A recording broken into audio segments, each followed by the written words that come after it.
Olá, meus irmãos. A paz do Mestre Jesus esteja com todos vocês. Que Deus abençoe quem me ouve e que o Senhor Deus Todo-Poderoso possa vir nos fortalecer, animando-nos, encorajando-nos para essa semana que se iniciou. Que Ele possa trazer alento, fortalecimento ao coração de cada um. E por falar nisso, como que está o coração, irmão? Como que está o coração, minha irmã? Vamos embora para cima? Construir esse altar de adoração para que o nosso Deus vivo possa habitar nele. Hã? Vamos colocar mais uma pedrinha, vamos colocar mais um pensamento de sabedoria, mais uma palavra para essa biblioteca repleta e com muito recurso. Vamos lá? O texto hoje para nossa breve reflexão encontra-se no livro de Atos dos Apóstolos. Quero ler com vocês o capítulo 26, a partir do verso 24.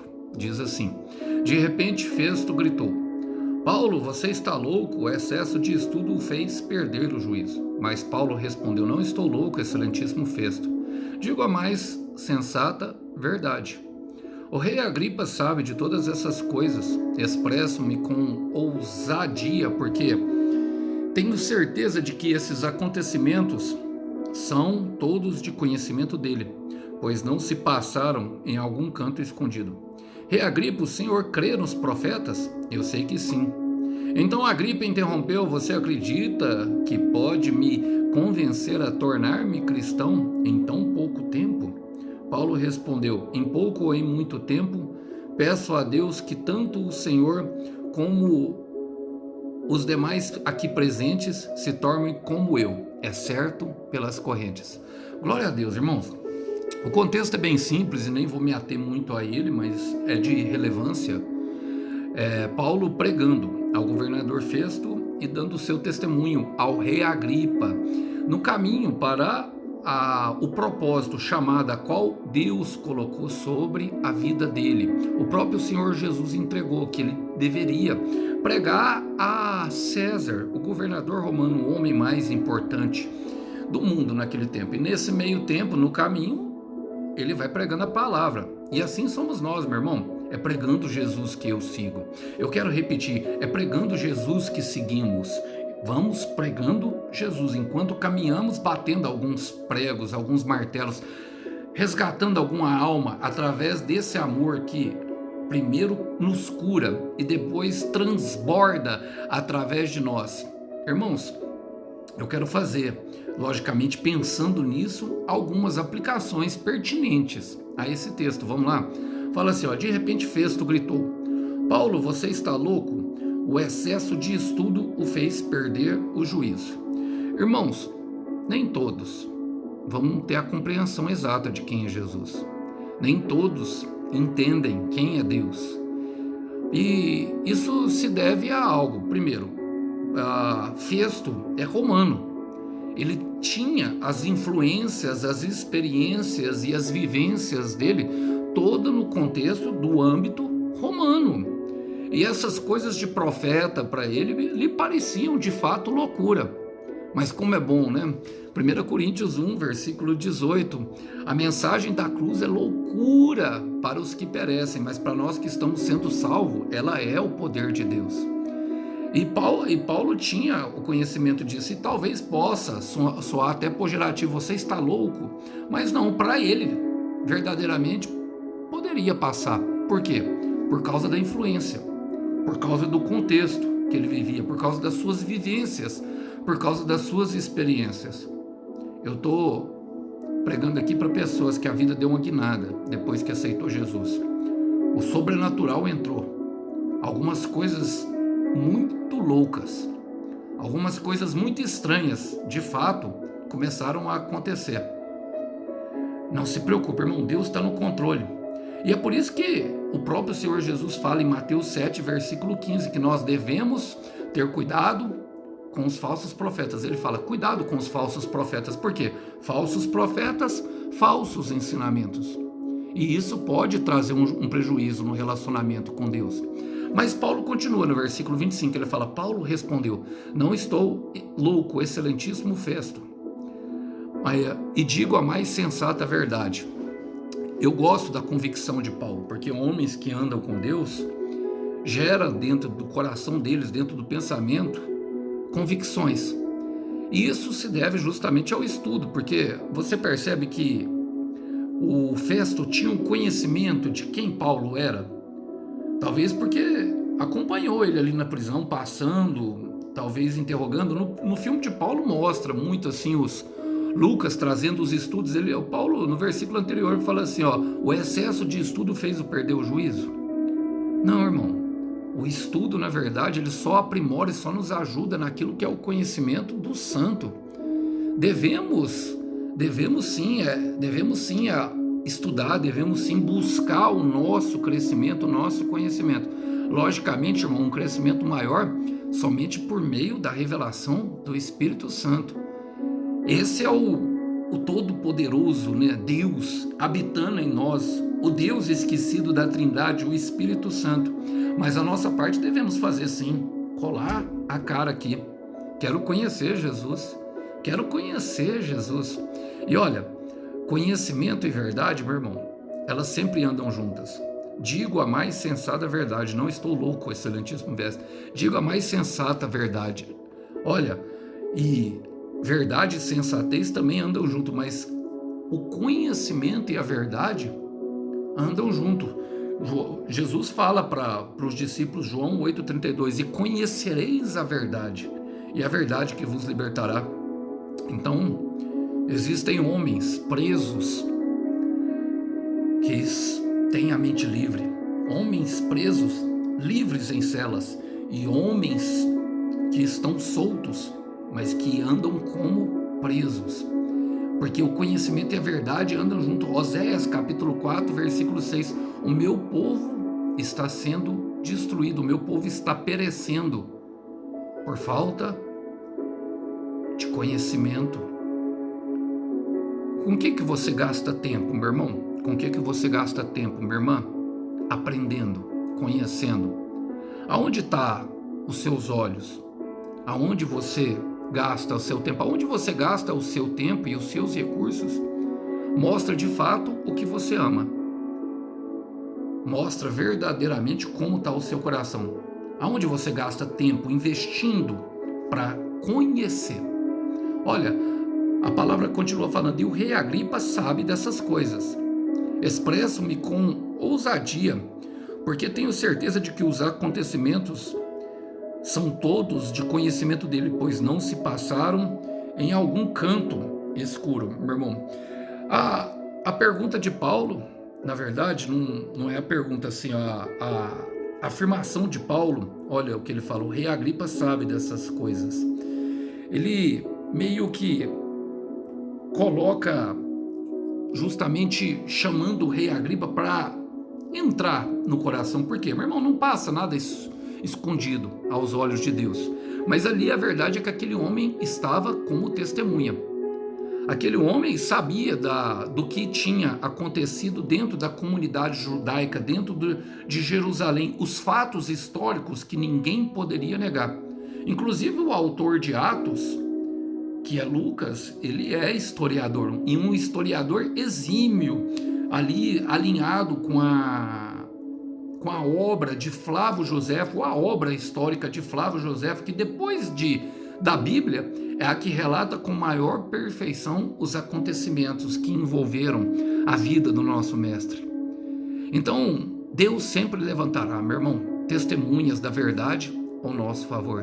Não se preocupe quando for acusado, não se preocupe quando for injustiçado, não se preocupe quando a afronta vier. Eu quero te dizer, meu irmão, não se preocupe, o Espírito Santo te diz hoje, minha irmã, não se preocupe. Quando nós nos calamos, Deus fala para nós, e Ele fala através de testemunha, através de pessoas. Deus sempre levantará testemunhas, sabe, da verdade ao nosso favor. Eu amo essa parte, eu amo com todo o meu coração, irmão. Foi muito difícil eu aprender a calar diante das afrontas, e eu falo de um testemunho fiel da minha vida. As pessoas, quando eu me levantei para fazer a obra de Deus, eu não entendia, e acontece muito, muitas pessoas se levantam com acusações, com afrontam, levantam para falar mal da gente, sabe, usam de situações e trazem, por exemplo, coisas do nosso passado que está lá atrás, que Jesus já perdoou, que nem existem mais, que não, verdadeiramente nós não estamos alinhados com o nosso passado. Eu vivo o presente, meu irmão, sabe, estou caminhando para o futuro. Meus olhos estão no que há de vir, meus olhos estão no porvir, naquilo que Deus me prometeu. Então, a gente sabe que as pessoas, elas tentam justamente se colocar, sabe, nessa situação de querer justamente atacar a gente. Mas o Senhor, Ele é fiel, irmão. O Senhor, Ele sempre foi fiel. Por quê? Porque os olhos das pessoas estão ao nosso redor, mas o do Senhor sempre Ele vai levantar pessoas. Em Salmo 118, versículo 12, fala: cercam-me como abelhas, mas apagaram-se como fogo de espinhos, pois em nome do Senhor as exterminarei.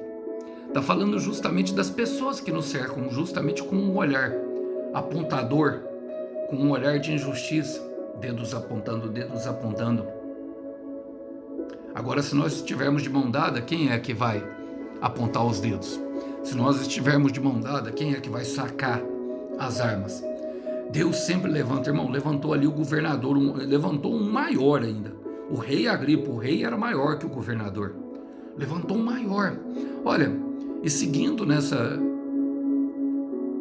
linha de pensamento, nisso que o Senhor está colocando para nós, porque Paulo, ele tinha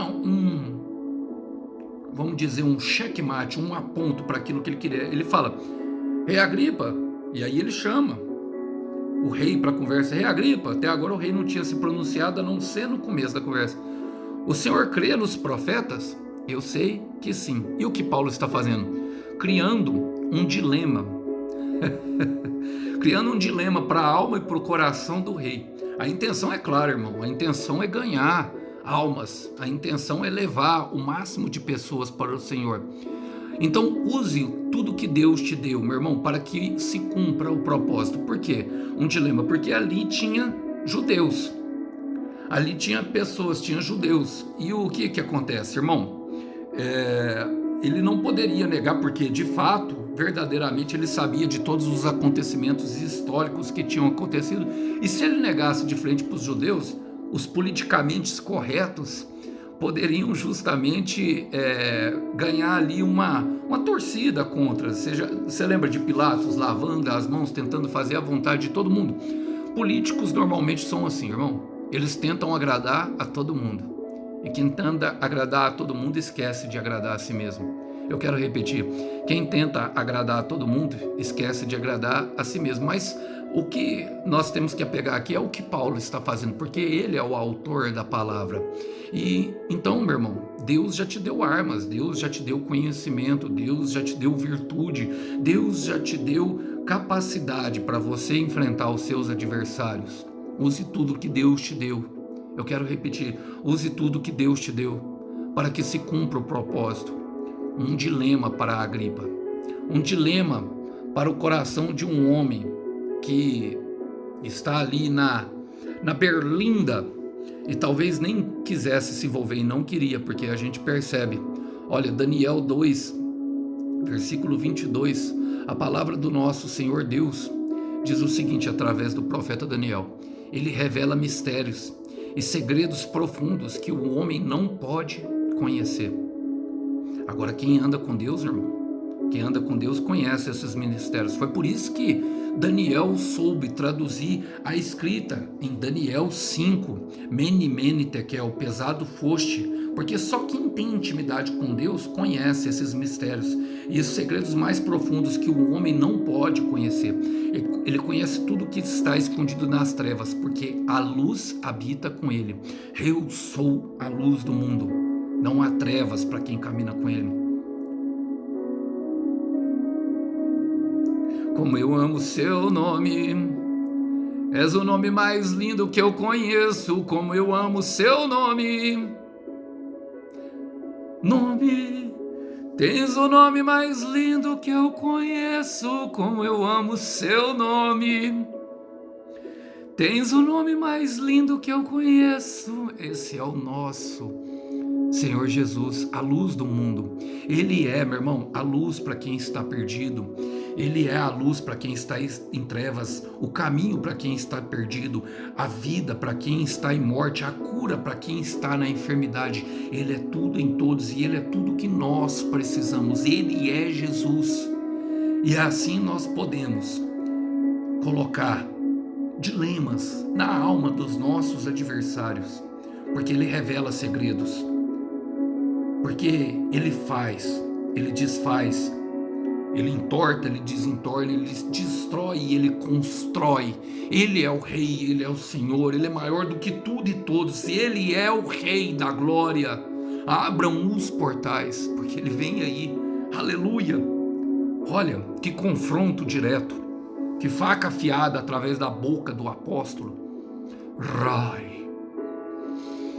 De recada soia anda rabada rade candaranda soia. Ele revela mistérios. Olha, vamos partir porque no versículo 28 ele fala: então Agripa o interrompeu. Você acredita mesmo que pode me convencer a tornar-me cristão em tão pouco tempo? Quem não sabe responder uma pergunta, elabora uma outra pergunta. Para quê, irmão? Ele interrompeu. Estava ganhando o coração. Então alguns se desviaram, meu irmão, da responsabilidade. Tinha muita gente olhando e ele também não queria assumir que, de fato, já cria no Mestre. Eu sei em quem eu tenho crido. Tem muitos que estão assim ainda, irmão, escondidinho. Não tem problema não, a semente já foi plantada e logo, logo ela florescerá. Eu quero declarar que a semente plantada, ela florescerá. Tem alguns que ficam lá escondidos durante muito tempo, mas quando florescem, e aí se desviam, por enquanto estão escondidos da responsabilidade. A responsabilidade de decidir. O problema é que quando nós não decidimos, pessoas decidem por nós. Outras pessoas tomam a frente da nossa vida. E às vezes, se deixarmos ganhar peso, podem até impedir que viemos a viver propósitos lindíssimos. Agora, é algo poderoso isso. Por quê? Porque algemas nem sempre serão um sinal de prisão. E olha, Salmos 32, versículo 9 fala justamente sobre isso. Eu quero ler o versículo 8. No versículo 8 eu sempre ministro ele para vocês. Ele fala: eu o instruirei, o ensinarei, diz o Senhor, e mostrarei a você o caminho por onde você deve andar. Eu mesmo lhe darei conselhos e vigiarei. Isso é para todas as palavras e todas as direções da nossa vida. Mas no 9 fala assim: não seja teimoso como um cavalo ou uma mula que não tem entendimento. Eles precisam de rédeas e freios para andarem pelo caminho certo. E aqui está falando do aguilhão de Deus, irmão.